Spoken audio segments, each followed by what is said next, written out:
สายน้ำเทินเป็นสายน้ำหลักในการใช้ชีวิตของชาวบ้านในเขตท่าไผ่บ้านแต่กระแปลกอย่างหนึ่งเราจะเห็นสัตว์เลี้ยงของชาวบ้านลงมาอาบน้ำตามสายน้ำเทินเต็มเลยในสายน้ำแห่งนี้บ่ว่าจะเป็นการล่อเลี้ยงชีวิตทั้งคนและสัตว์ยังเป็น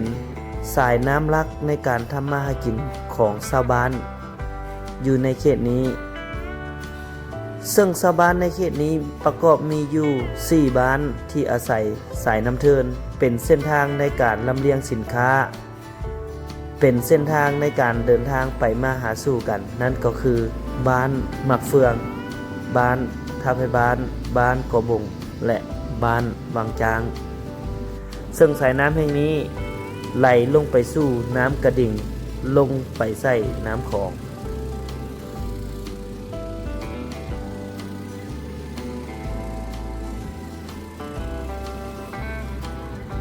ซึ่งในระหว่างนี้พวกเรากำลังเดินทางไปสู่บ้านกอบงพวกเราเดินทางออกจากบ้านหมักเฟืองมุ่งหน้าไปสู่บ้านกอบงซึ่งใช้เวลาประมาณ1 ชั่วโมงอันนี้ก็คือเรือของชาวบ้านที่ลำเลียงสินค้าเพื่อไปขายอยู่ในหมู่บ้านของเขาเจ้าซึ่งบรรยากาศจะเป็นจังไดเดี๋ยวท่านผู้ชมติดตามรับชมไปพร้อมๆกับทีมงานเตียงคำหน้ากาย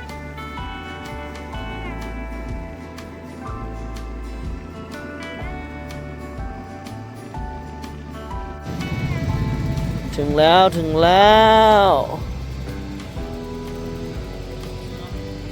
ราสปีดเรือไว้ประมาณ30 นาทีเราสปีดเรือไว้เพ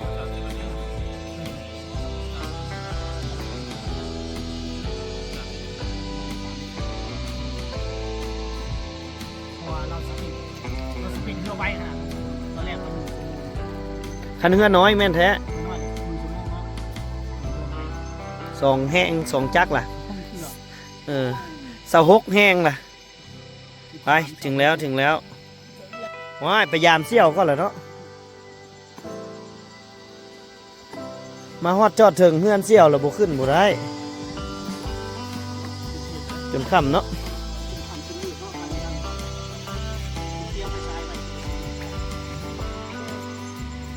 ฮะ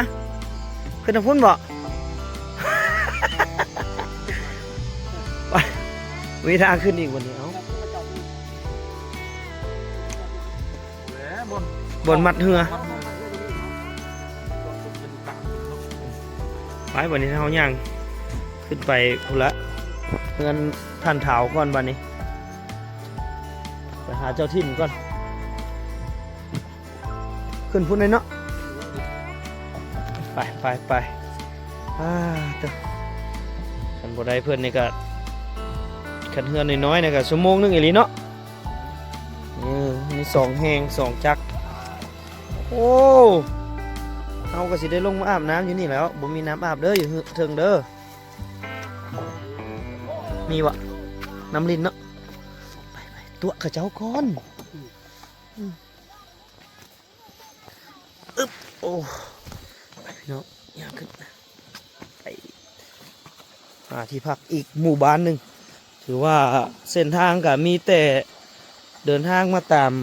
สายน้ำเทินอย่างเดียวบ่มีเส้นทางอื่นละที่จะมาหมู่บ้านนี้ไปอาบน้ำโอ้คัก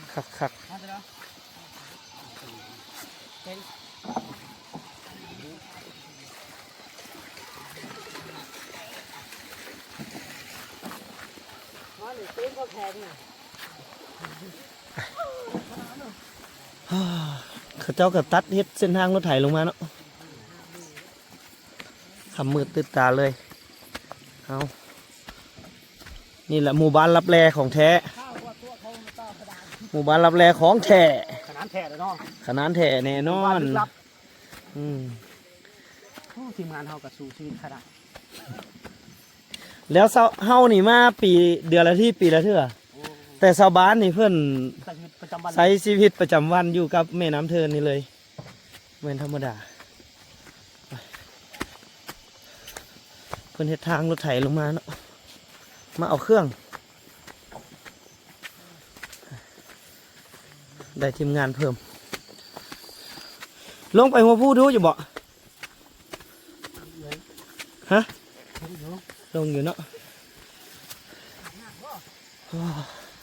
ซื้ออย่างละก่อนลืมอีกละเอ๋เท้าเอเท้าเอได้ลูกจะคนละลูกเมียเบิ้ลเนาะคิดเองคิดเองเนาะ ขันขับเฮือนี่ให้เป็นอาจารย์เลย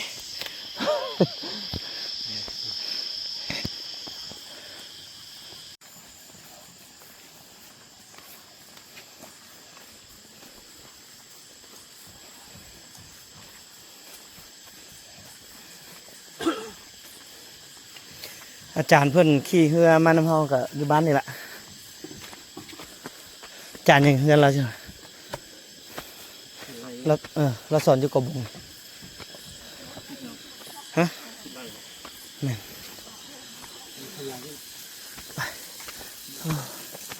โอ้น้ำดินอยู่พี่กับพี่สบายเนาะอาบพี่เลยไป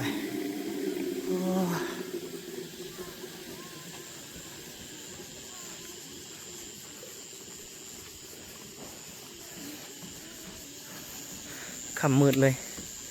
ค่ำมืดเลยโอ้มักเลยฮะใส่แถวนี้บอกเฮือนเพิ่นออกใหม่ตี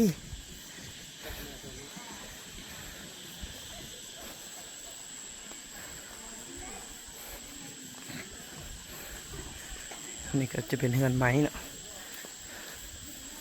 เฮือนไม้โอ้เดินทางมาอันเฮือใหญ่ก็ประมาณ30 นาทีเนาะทางเฮือน้อยนี่ก็น่าจะ50 หาชั่วโมงนึงมันขึ้นกับน้ำน้อยน้ำหลายเนาะถ้าน้ำน้อยเลยก็สีนานฮอดโอ้ตอนนี้มีโครงการเฮ็ดได้เลยเนาะโครงการอนุรักษ์เพิ่นเฮ็ดให้อันนี้เฮือนพ่อแม่ของหมู่บ่อเตียงเงินพ่อแม่เพิ่นแต่ก่อนก็มาอยู่มาลิ้นพี่แหละหลังสีชมพูนี่แหละ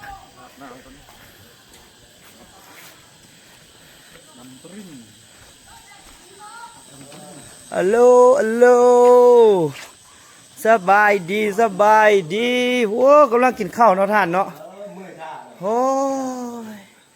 สบายดีน้องอยู่ดีมีแหงโอ้ยเหยียบมดลูกเท่าตายละสองเลยติสองแล้ว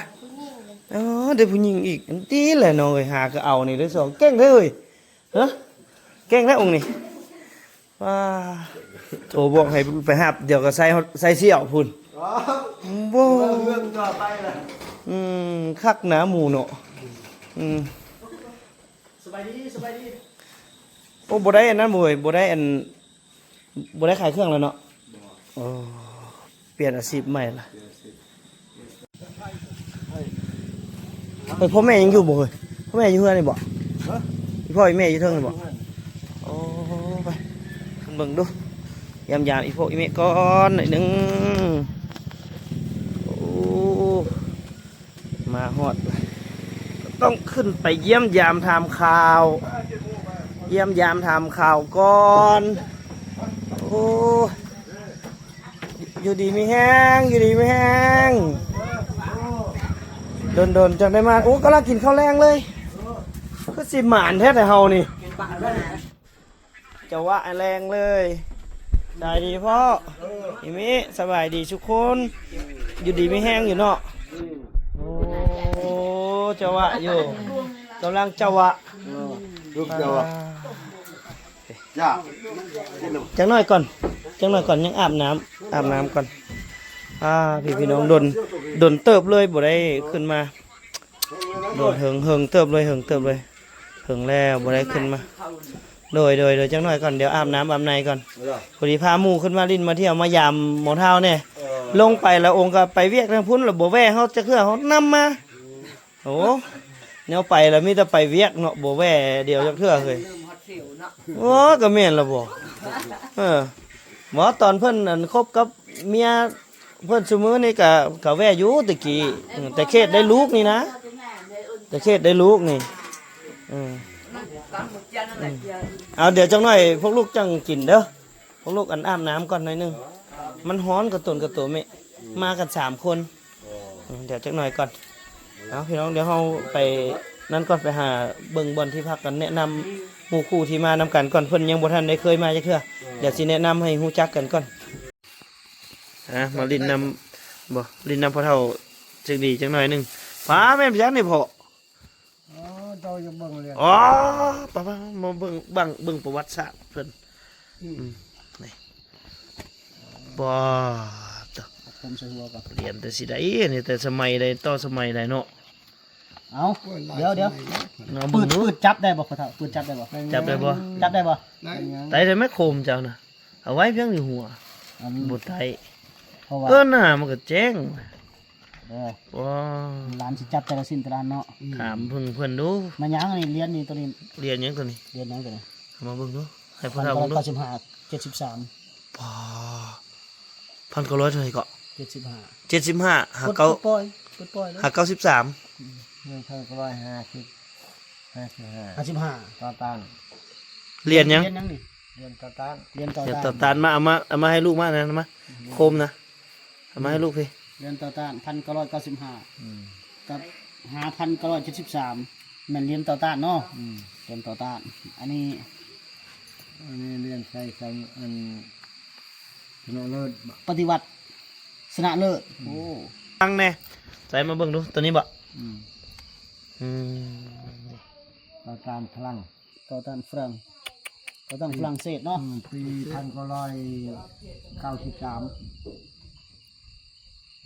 ปี1955ปี1973ต่อตานโอ้พิสลักซะเลยได้ ของเจ้าเองบ่พ่อเฒ่า แม่น่ะ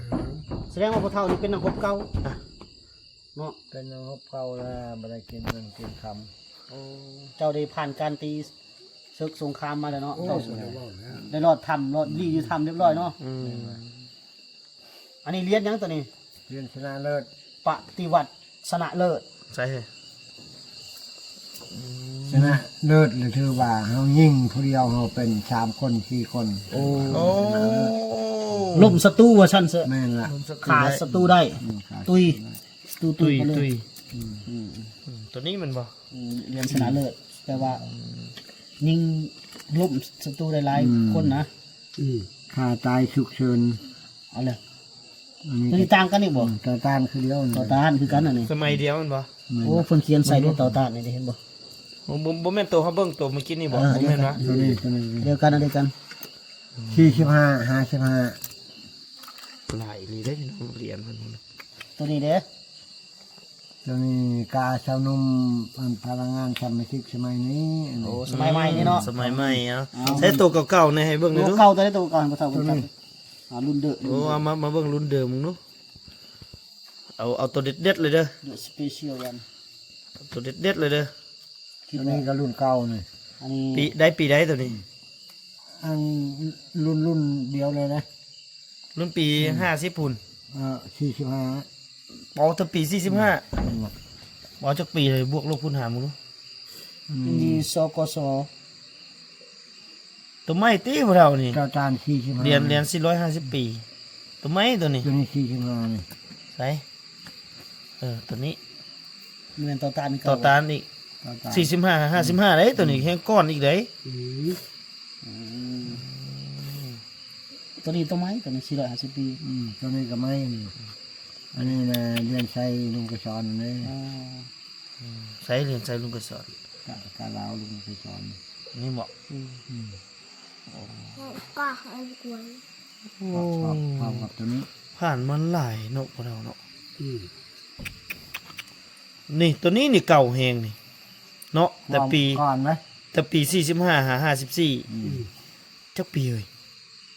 9 ปี 9 ปีเนาะ อืม ว้าตัวนี้นี่เรียนเกี่ยวกับหยังพ่อเฒ่า เรียนต่อต้านพลังอะไร ต่อต้านฝรั่งเศส อืม โอ้ว้าตัวเจ้าขับยนต์บ่แตะก่อน อ๋อ ปืนใหญ่ ทหาร ทหารราบอืมได้ไปจักบ่อนแน่พ่อเฒ่า บ่ฮู้จะวานฮู้ลม บุรวมเลยไปทั่วประเทศเลยเมียแต่สิหลายเนาะแต่ก่อนเนาะ มีเมียตัวเมียสองคนอยู่เห็นบุญอันนี้คนเห็นบุญ บ่ได้มา เอาอยากทำอยู่บางดาวอ่ะ อยู่พุ่นเรา โอ้เราบ่ได้มาสำเด้อเสียดาย บ้า เด้ นบางดาวเขาย้ายไปร่วมบ้านไหน โอ้ผู้นั้นเพิ่นบ่มา ผู้อยู่เห็นบุญน่ะ ปากน้ำสนาม โอ้ แล้ว เช้าถามแล้วเด้อมื้อเช้า มื้อเช้าซะจังทางเอาพี่น้องเอ้ยก็ปิดท้ายรายการด้วยนี่แหละเหรียญป้าหนังหบแต่ก่อนบ่แม่นธรรมดา เหมือนธรรมดา ชื่อเสียงเลี้ยงนามพ่อเฒ่าสิ่งดีจะว่าธรรมดาบ่ถามได้พ่อเฒ่าอันบ้านกระบงนี่ตั้งดนระเบาะ บ้านกระบงในตั้งแต่สมัยปี1900เท่าไหร่93อ่ะ 93 อืม อันมาแต่เสยอันผู้คนอันมา คน ทางบ้านนี่ แม่นมาประชามสมทบคนมาตั้งก่อนน่ะแม่นคนบริกรรมไทย โอ้ แต่เขาน่ะมาจะบั๊มพวกเขา โอ้จะมาแต่บำเวียดนามพุ่น มาจะบั๊ม โอ้แต่ว่าอันคนมาอยู่ก่อนหมู่ละคนบริคำไส้ติ มาตั้งถิ่นฐาน มาตั้งถิ่นฐานนี่พอชื่อซื่อลาอยู่บ่ คือเขาก็ชื่อว่าคือว่าเขาว่าเจ้าพระอินทร์กองมาตั้งที่นี่ประวัติศาสตร์พระไปบ้าน เจ้าพระ เจ้าพระอินทร์กอง อืม คำว่าเจ้าพระนี่บ่แม่นพระนี่เนาะบ่แม่นนักบวช จะคล้ายๆเจ้าฟ้าเจ้าหยังครับบ่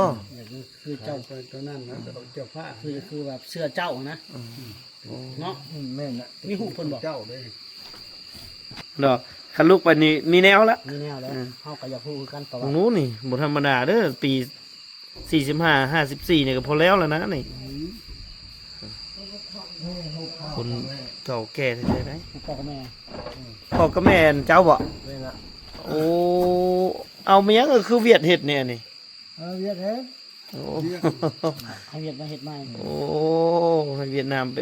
ไปนั้นใหม่ละ ไปแต่งใหม่เนาะ 80,000บ่ได้สมัยนั้น ต่อคนได้ 80,000น่ะแสนปลายได้ แล้วต่อคนยังวะ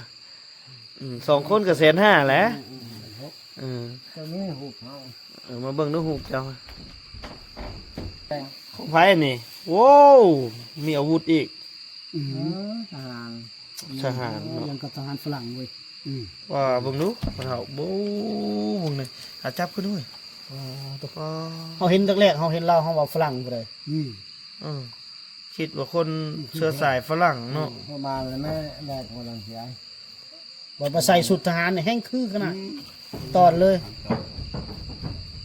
บ่แม่นแต่ก่อนเป็นทหารนั่นบ่เป็นทหารนี่ก็ ทหารอิสลาม ทหารอิสระ แม่นหรอว่าเพิ่นจะได้เป็นหรอวะ แม่น ทหารอิสระบ่ธรรมดาเนาะ ทหารอิสระนี่คือทหารอะไร ทหารอิสระกับทหารฝ่ายลาวนี่เหรอวะฝ่ายลาวปัจจุบัน เขาเอิ้นทหารอิสระ อิสระ แม่นน่ะ ทหารฝ่ายลาวปัจจุบันนี่เหรอวะ ไทยดาวปัจจุบันนี่นะ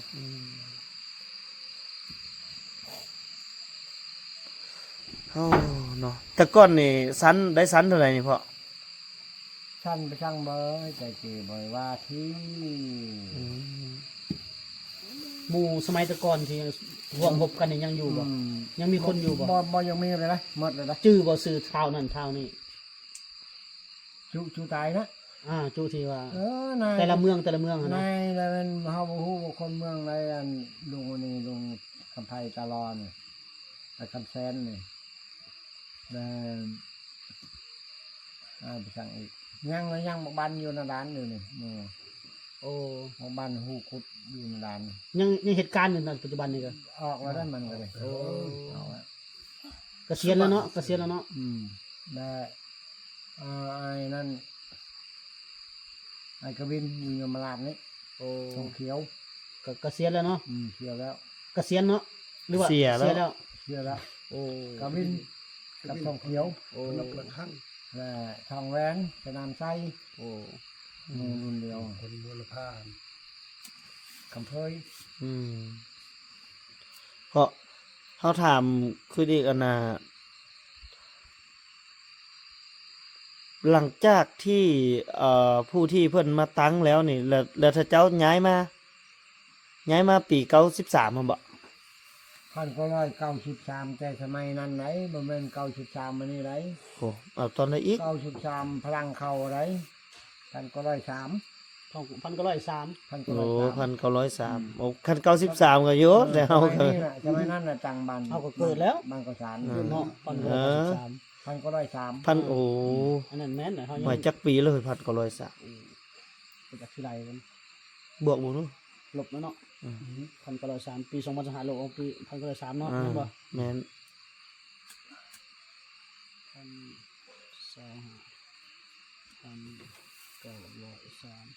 โอ้102ปี 100ปลายแล้วเนาะ100กว่าปีแล้ว ตั้งแต่ พระเราเกิดแล้วบ่ เฮานะ อืม เฮาเกิดปี1957